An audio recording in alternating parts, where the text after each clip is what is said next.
رب زدني علما رب زدني علما.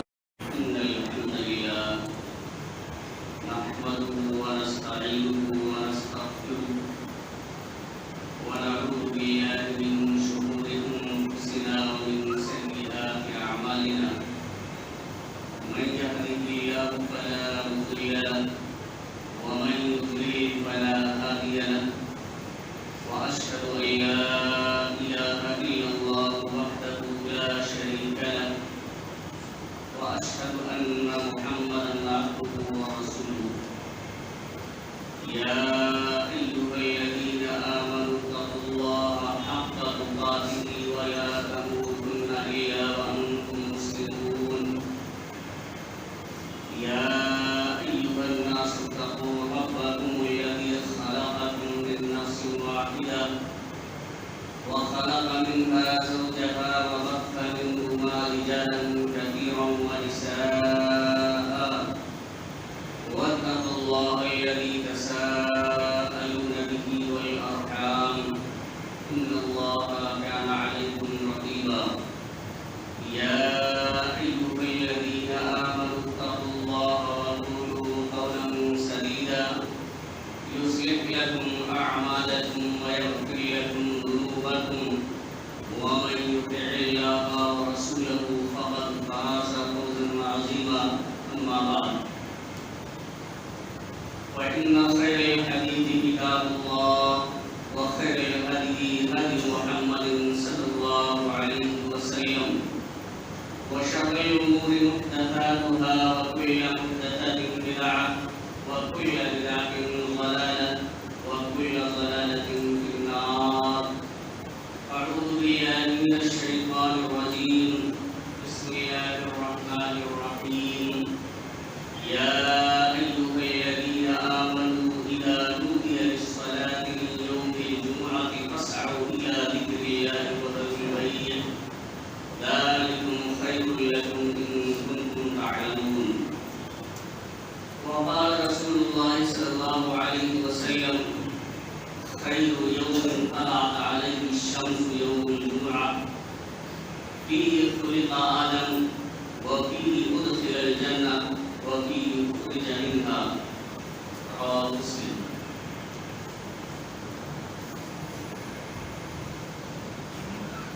معزز سامعین کرام، حاضرین جمعہ، قوم کے نوجوان ساتھیوں، عزیز بچوں اور پردہ نشین میری ماں اور بہنوں،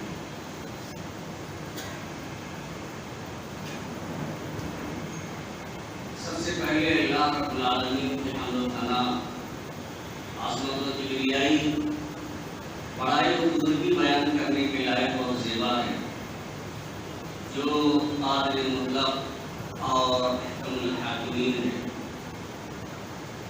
بعدہ انگنت اور بے شمار درود و سلام نازل ہو نبی مکرم، رسول معظم، پیغمبر محتشم، خاتم الانبیاء، سید المرسلین جناب محمد رسول اللہ صلی اللہ علیہ وسلم پر. حاضرین گرامی، خطبہ مسنونہ کے بعد سورہ جمعہ کی 9 نمبر آیت کریمہ حضرات کے سامنے تلاوت کی گئی ہے اور مسلم شریف کی ایک روایت کی اسی مناسبت سے پڑھی گئی ہے، جس کے راوی حضرت ابو ہریرہ رضی اللہ تعالیٰ عنہ، جن سے تمام صحابہ کرام نے سب سے زیادہ احادیث مروی ہے. حاضرین گرامی، یہ جمعہ کا دن ہے اور جمعہ کے دن کی بڑی فضیلت بیان کی گئی. اللہ کے رسول صلی اللہ علیہ وسلم نے فرمایا کہ خیر یوم طلعت علیہ الشمس یوم الجمعہ، سب سے بہتر دن جس میں سورج طلوع ہوتا ہے وہ جمعہ کا دن. ہفتے میں 7 دن ہوتے ہیں، ان میں جمعہ کا دن سب سے بہتر دن ہے. یہ اللہ کے رسول صلی اللہ علیہ وسلم نے فرمایا کہ سب سے بہتر دن یہ جمعہ کا دن ہے. فی خلق آدم، اسی جمعہ کے دن آدم علیہ السلام کی تخلیق اور پیدائش ہوئی.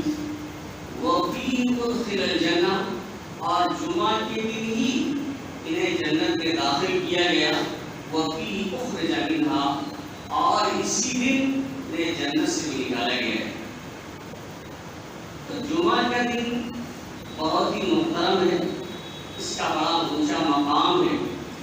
اللہ رب العالمین نے اس دن ایک ایسی ساعت اور ایک ایسی گھڑی رکھی ہے، متفقل روایت ہے کہ بندہ کھڑے ہو کر کے نماز میں اللہ رب العالمین سے اگر کوئی دعا کرتا ہے اور وہ گھڑی سے مل جاتی ہے تو اللہ رب العالمین اس کی دعا کو قبول فرماتا ہے.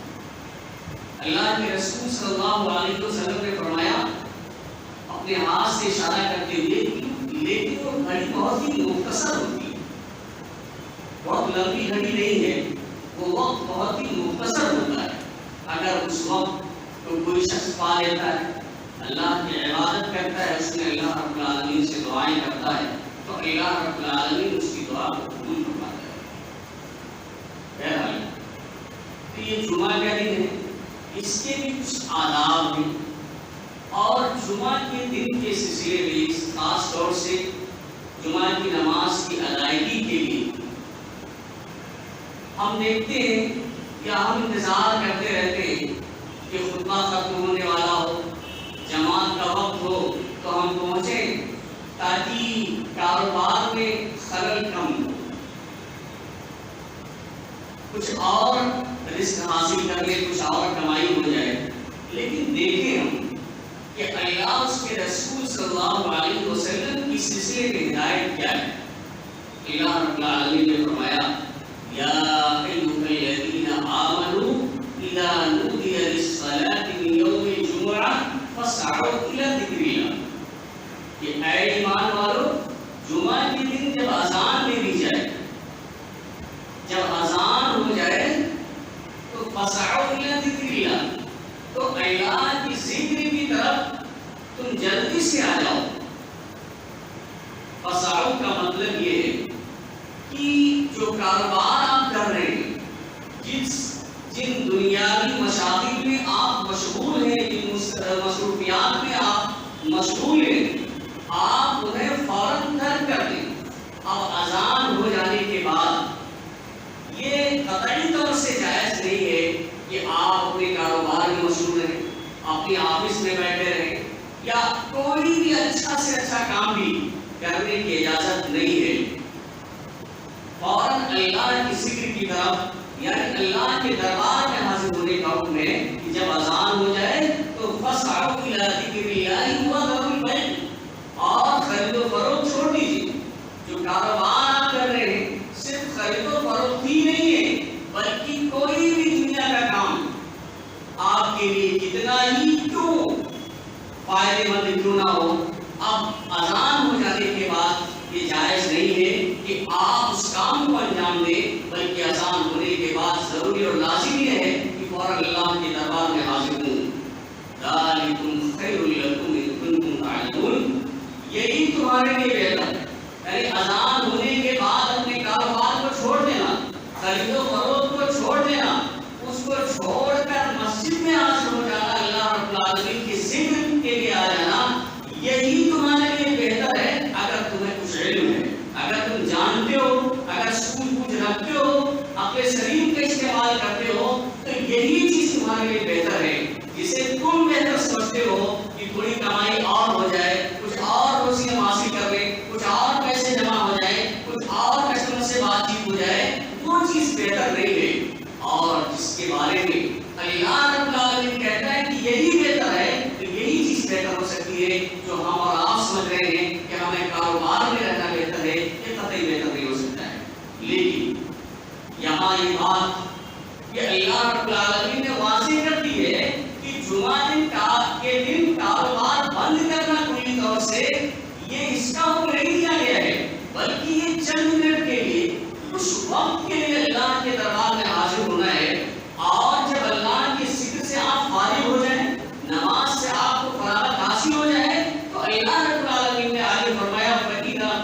الصلاۃ فانتشروا فی الارض وابتغوا من فضل اللہ.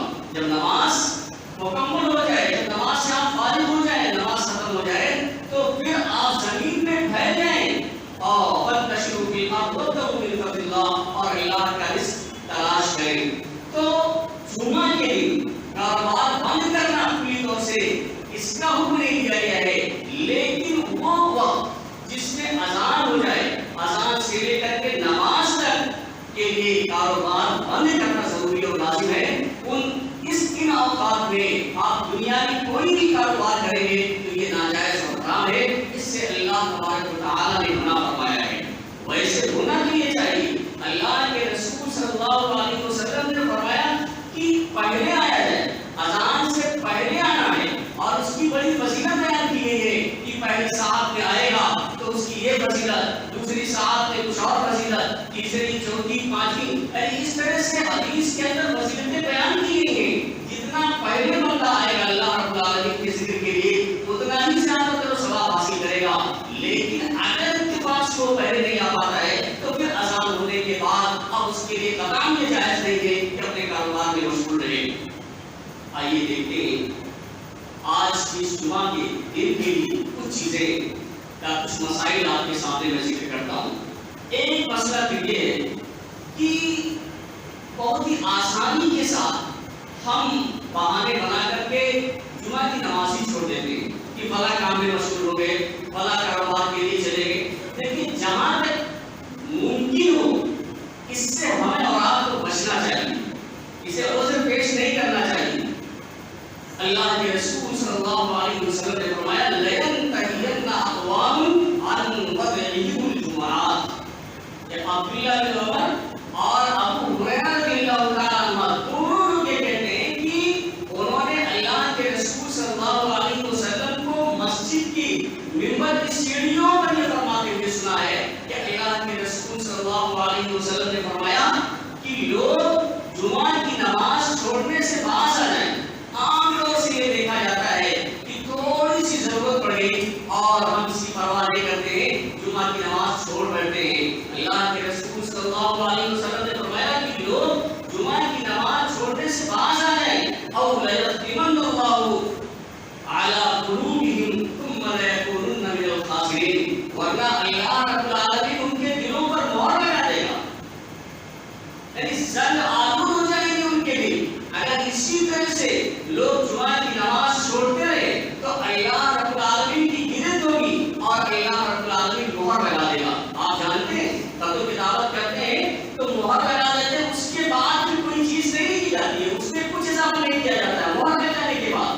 تو ایسے ہی جب اللہ رب العالمین کی طرف سے دلوں پر مہر لگا دیا جائے گا تو پھر وہ اچھائی اور برائی کی وہ دل تمیز نہیں کر پائیں گے، اچھے کاموں کی سوجھ بوجھ ان کے اندر نہیں رہ جائے گی، پھر ان کے اندر بھلائی کی چیزیں نہیں رہ جائیں گی. اس لیے ہمیں جمعہ کی نماز سے یہ چھوڑنے سے بچنا چاہیے.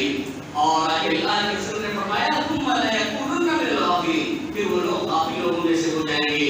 تو سامعین کرام، جمعہ کی نماز چھوڑنا یہ بہت ہی سخت گناہ ہے. یہ بھی اور نمازوں کی طرح سے یہ بھی فرض ہے. اگر کوئی شرعی عذر نہیں ہے تو جمعہ کی نماز عطا ہمارے لیے آپ کے لیے چھوڑنا جائز نہیں ہے. اسی طرح سے دوران خطبہ بات کرنا، کبھی کبھی دیکھا جاتا ہے کہ فون آ گیا تو آدمی باہر نکل کے چلا جاتا ہے، بات کر لیتا، یا ایسے ہی اپنے ساتھی سے بہت دن کے بعد آیا ہے اور مل گیا تو وہاں سے دعا سلام اور باتیں کرنے لگتا ہے اور خطبے کے دوران. اس سلسلے میں یاد رکھیں کہ اللہ کے رسول صلی اللہ علیہ وسلم کی بڑی سخت ہدایت ہے.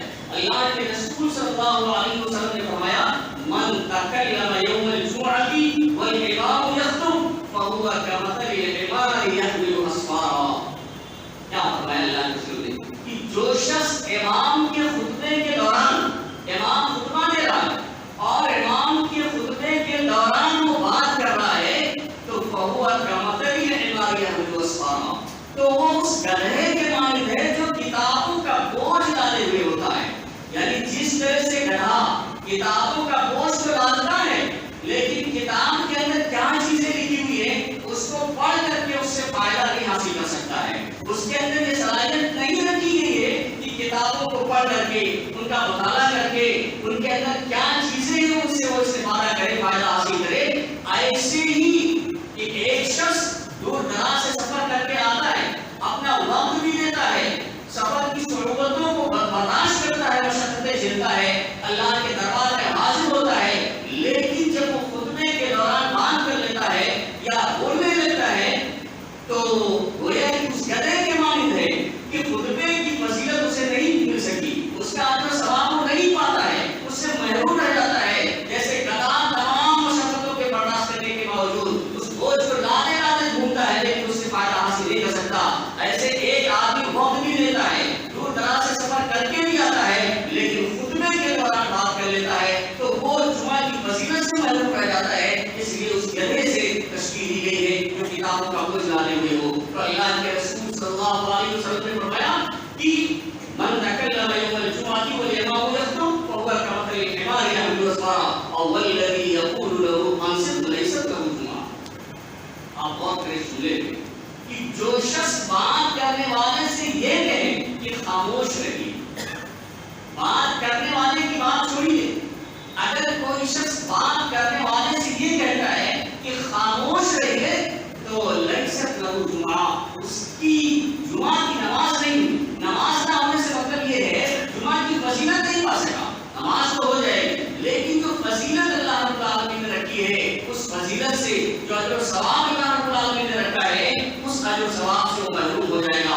آپ بتائیے جب کسی کو یہ کہنا، کسی کو خاموش کرانا، اس پر اتنی وعید ہے کہ وہ جمعہ کی فضیلت سے محروم رہ جاتا ہے، تو جو شخص بات کرے گا آپ بتائیے اس پر کتنی سخت وعید ہے. بلکہ اللہ کے رسول صلی اللہ علیہ وسلم نے ایک دوسری روایت کے اندر ہے جس کے راوی ابو ہریرہ رضی اللہ تعالیٰ عنہ ہے، وہ بخاری مسلم کی روایت ہے کہ اذا قلت لصاحبك انصت، کہ جب تم اپنے ساتھی سے یہ کہو کہ خاموش ہو جاؤ. اگر آپ کا کوئی ساتھی بات کر رہا ہے، گفتگو کر رہا ہے اور کوئی شخص یہ کہے کہ خاموش ہو جائیے تو فقد لغوت، تو تم نے لغو کام کیا.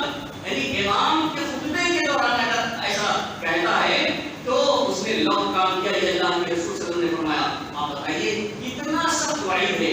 اس لیے ہم اور آپ جب اللہ کے دربار میں حاضر ہو جائیں تو موبائل وغیرہ بند کر لیں، فون آنے کی بات نہ کرنے لگے یا اس طرح کسی دوسرے ساتھی سے باتوں میں مشغول نہ ہو جائے. اس کی اجازت اللہ اور اس کے رسول نے نہیں دی ہے. اس پر بڑا سخت گناہ ہے. جب آپ کسی کو خاموش نہیں کرا سکتے ہیں تو بات کیسے کر سکتے ہیں؟ یہ امام کی ذمہ داری ہوتی ہے کہ اگر کوئی شخص بات کرتا ہے تو اسے منع کرے. سامعین کو آپس میں ایک دوسرے کو منع کرنے کی اجازت مذہب اسلام کے اندر نہیں دی گئی ہے. اس کا بہت سخت گناہ ہے.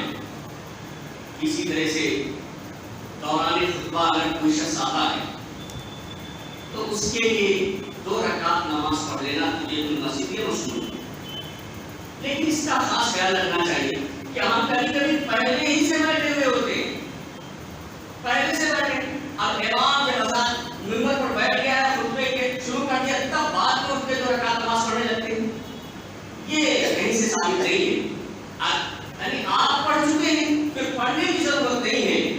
لیکن اگر دوران خطبہ کوئی شخص آتا ہے اور وہ 2 رکعت نماز نہیں پڑھتا ہے اور بیٹھ جاتا ہے تو اس کے لیے کچھ نہیں ہے. اللہ کے رسول صلی اللہ علیہ وسلم نے حضرت جابر رضی اللہ تعالیٰ عنہ کہتے ہیں کہ اللہ کے رسول صلی اللہ علیہ وسلم نے کیا کہتے ہیں کہ دخل رجل یوم الجمعہ والنبی یخطب، والنبی صلی اللہ علیہ وسلم یخطب فقال صلیت؟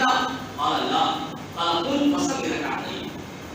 یہ متقبل روایت ہے بخاری مسلم کی. حضرت جابر رضی اللہ تعالیٰ عنہ کہتے ہیں کہ آپ صلی اللہ علیہ وسلم منبر پر خطبہ ارشاد فرما رہے ہیں اور اسی درمیان ایک صحابی رسول خطبے کے دوران آتے ہیں. یعنی اذان ہو چکی تھی، آپ صلی اللہ علیہ وسلم خطبہ ارشاد فرما رہے تھے، اس درمیان میں وہ مسجد میں آتے ہیں اور بغیر سنت پڑھی ہوئی وہ مسجد میں بیٹھ جاتے ہیں. اللہ کے رسول صلی اللہ علیہ وسلم کی نظر پڑتی ہے ان کے اوپر اور پوچھتے ہیں کہ صلیتا، کیا آپ نے 2 رکعت نماز پڑھی ہے؟ تو انہوں نے کہا لا نہیں. آپ صلی اللہ علیہ وسلم نے کہا تم فصل رکعتین، کھڑے ہو جاؤ اور 2 رکعت نماز پڑھو. لیکن جہاں یہ بات معلوم ہوتی ہے کہ 2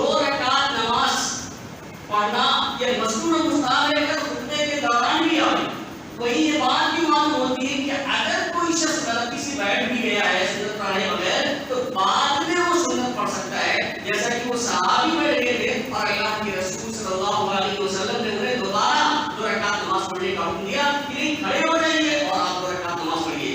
اسی طرح سے اس حدیث سے یہ بات بھی واضح ہو جائے کہ امام کسی سامنے سے اگر بات کرنا چاہے تو خطبے کے دوران وہ بات کر سکتا ہے، جیسا کہ اللہ کے رسول صلی اللہ علیہ وسلم نے صحابی سے سوال کیا کہ آپ نے نماز پڑھی کہ نہیں پڑھی، اور صحابی نے اس کا جواب دیا. تو اگر امام کسی سے بات کر رہا ہے تو سامنے اس امام سے بات کر سکتا ہے، اس میں کوئی قواعد کی بات نہیں ہے. یہ حدیث اس بات کی وضاحت کرتی ہے. اسی طرح سے صلاۃ جمعہ کے اندر تلاوت کی جانے والی صورت ہے. کبھی کبھی ہمارے ذہن پہ بات آ جاتی ہے کہ جب آئیے ہر جمعہ کو وہی صورت پڑھی جاتی ہے، امام صاحب کو کوئی اور صورت نہیں آ رہی کیا؟ ہر جمعہ میں وہی صورت، ہر جمعہ میں وہی صورت. تو سامعین کرام کچھ نمازیں ایسی ہیں جہاں اللہ، ویسے مسئلہ بھی یہ ہے کہ کسی بھی نماز میں کوئی بھی صورت آپ سورہ فاتحہ کے بعد آپ تلاوت کریں نماز ہو جائے گی، اس میں کوئی دقت کی بات نہیں ہے. لیکن اللہ کے رسول صلی اللہ علیہ وسلم نے بعض موقعوں پر بعض نمازوں میں خاص صورتوں کے پڑھنے کا اہتمام کیا ہے. یعنی آپ صلی اللہ علیہ وسلم نے بعض موقعوں پر بعض خاص صورتیں ہی پڑھی ہیں. جیسے آپ وتر کی نماز میں سورہ اعلیٰ پڑھتے تھے پہلی رکعت میں، دوسری رکعت میں سورہ کافرون پڑھتے تھے، تیسری رکعت میں سورہ احد پڑھ لیا کرتے تھے. تو آپ وتر میں یہ پڑھا کرتے تھے. اس وجہ سے اس کا اہتمام اگر کوئی امام کرتا ہے تو اللہ کے رسول صلی اللہ علیہ وسلم کی سنت پہ عمل کرنے کا اسے ثواب ملے گا. تو ایسے ہی جمعہ کی نماز کا مسئلہ ہے. اس سلسلے میں 2 روایتیں آپ کے سامنے میں پیش کرتا ہوں کہ ابن عباس رضی اللہ تعالیٰ عنہ کہتے ہیں کہ ان النبی صلی اللہ علیہ وسلم کان یقرأ فی صلاۃ الجمعہ سورۃ الجمعہ والمنافقین. رواه مسلم. مسلم شریف کی روایت ہے. اور ابن عباس رضی اللہ تعالیٰ عنہ کہتے ہیں کہ اللہ کے رسول صلی اللہ علیہ وسلم صلاۃ جمعہ میں سورہ جمعہ اور سورہ منافقون کی تلاوت کیا کرتے تھے. یعنی کبھی کبھی آپ صلی اللہ علیہ وسلم سورہ جمعہ پڑھتے تھے پہلی رکعت میں اور دوسری رکعت میں سورہ منافقون پڑھا کرتے تھے. تو آپ صلی اللہ علیہ وسلم کن 2 صورتوں کا اہتمام کرتے تھے. اور ایک دوسری روایت کے اندر ہے جو مسلم شریف میں ہے، جس کے راوی نعمان بن بشیر رضی اللہ تعالیٰ عنہ ہے. وہ کہتے ہیں کان یقرأ صلی اللہ علیہ وسلم فی العیدین وفی الجمعہ بسبح اسم ربک الاعلی وهل اتاک حدیث الغاشیہ.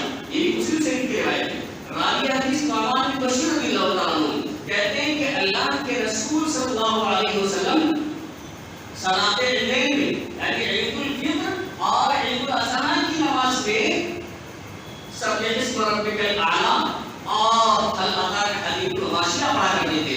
پہلی رکعت میں سورہ اعلی اور دوسری رکعت میں سورہ غاشیہ پڑھتے تھے. اسی طرح سے جمعہ کی نماز میں پہلی رکعت میں سورہ اعلی اور دوسری رکعت میں سورہ غاشیہ پڑھتے تھے. یہاں اس بات کا اہتمام کیا جاتا ہے کہ کہیں بھی امام جو سورہ اعلی سورہ غاشیہ کی تلاوت کرتے ہیں جمعہ کی نماز میں، یا اسی طرح سے سورہ جمعہ اور سورہ منافقین کی تلاوت کی جاتی ہے امام کی طرف سے، تو اس کی وجہ یہ ہوتی ہے کہ اللہ کے رسول صلی اللہ علیہ وسلم نے اس نماز میں اس صورت کا اہتمام کیا ہے. تو ہمیں اور آپ کی صورت کا اہتمام کرنا چاہیے. کبھی سورہ جمعہ اور سورہ منافقون کی تلاوت ہونی چاہیے اور کبھی سورہ اعلیٰ اور سورہ غاشیہ کی تلاوت ہونی چاہیے جیسا کہ حدیث سے معلوم ہوتا ہے. اسی طرح سے اللہ کے رسول صلی اللہ علیہ وسلم کبھی ہمارا سمجھتے ہیں کہ اللہ کے رسول یہ خطبہ اردو میں چلتا رہتا ہے، خطبہ ہوا کہ نہیں ہوا یہ بات بھی ذہن میں آتی ہے. تو دیکھیے اللہ کے رسول صلی اللہ علیہ وسلم کرتے کیا تھے، آپ صلی اللہ علیہ وسلم کس طرح کا خطبہ دیتے تھے. شروع میں جو عربی میں جو الفاظ اور جملے پڑھے گئے ہیں خطبے کے وہ مسنون خطبہ ہے، اور اللہ کے رسول اور آخر میں بھی مسنون خطبہ پڑھا جاتا ہے جو اللہ کے رسول نے پڑھا ہے. لیکن آپ صلی اللہ علیہ وسلم کا یہ معاملہ تھا، آپ صلی اللہ علیہ وسلم کا یہ طریقہ تھا کہ بیچ میں آپ جو ہے تذکیر کرتے تھے. حدیث کے الفاظ ہیں عن جابر بن سمرہ رضی اللہ تعالی عنہ ان النبی صلی اللہ علیہ وسلم کان فی الخطبۃ یقرأ آیات من القرآن، کہ اللہ کے رسول صلی اللہ علیہ وسلم خطبے کے اندر قرآن کی چند آیات کی تلاوت کرتے تھے، چند آیتیں پڑھتے تھے اور پڑھنے کے ساتھ ساتھ یذکر الناس، انہیں آیات کی روشنی میں لوگوں کو نصیحت کیا کرتے تھے، لوگوں کو واعظ کیا کرتے تھے، لوگوں کو دین کی باتیں بتایا کرتے تھے. اسی لیے ایسا کیا جاتا ہے کہ خطبہ مسنونہ پڑھنے کے ساتھ ساتھ چونکہ آپ صلی اللہ علیہ وسلم کا یہ عمل تھا، آپ صلی اللہ علیہ وسلم کا یہ طریقہ تھا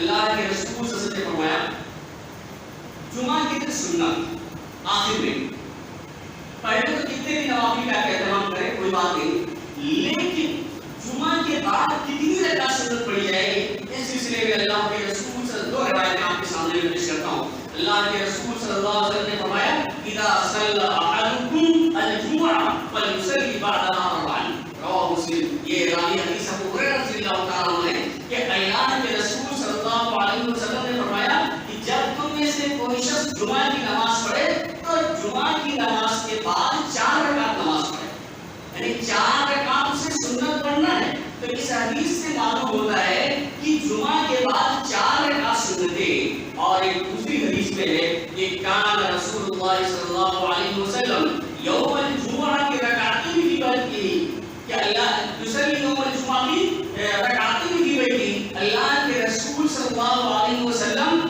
جمعہ کے دن اپنے گھر میں جمعہ کی نماز کے بعد 2 رکعت نماز پڑھتے تھے، 2 رکعت نماز پڑھتے تھے۔ اس کے راوی ابن عمر رضی اللہ تعالیٰ عنہ، یہ بخاری مسلم کی روایت ہے۔ لیکن ایک روایت سے معلوم ہوتا ہے کہ آپ صلی اللہ علیہ وسلم 4 رکعت پڑھنے کا حکم دیتے، اور ایک دوسری روایت میں ہے کہ اللہ کے رسول صلی اللہ علیہ وسلم اپنے گھر کے اندر 2 رکعت نماز پڑھتے تھے۔ تو دیکھیے ان دونوں روایتوں کے اندر علماء نے یہی ترتیب دی ہے کہ اگر کوئی شخص مسجد میں سنت پڑھتا ہے تو وہ 4 رکعت پڑھے، لیکن اگر وہ گھر جا کر کے سنت پڑھنا چاہتا ہے تو وہ 2 رکعت پڑھے گا، جیسا کہ اللہ کے رسول صلی اللہ علیہ وسلم گھر میں 2 رکعت پڑھتے تھے۔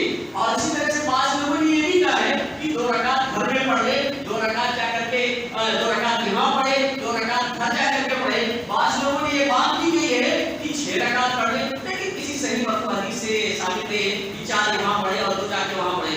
زیادہ صحیح یہی معلوم ہوتا ہے جسے ابن تیمیہ رحمہ اللہ نے کہا ہے کہ اگر آدمی گھر میں پڑھتا ہے تو 2 رکعت پڑھ لے، اور اگر مسجد میں پڑھتا ہے تو 4 رکعت پڑھ لے۔ بہرحال 4 کا بھی ثبوت اور 2 کا ثبوت ہے۔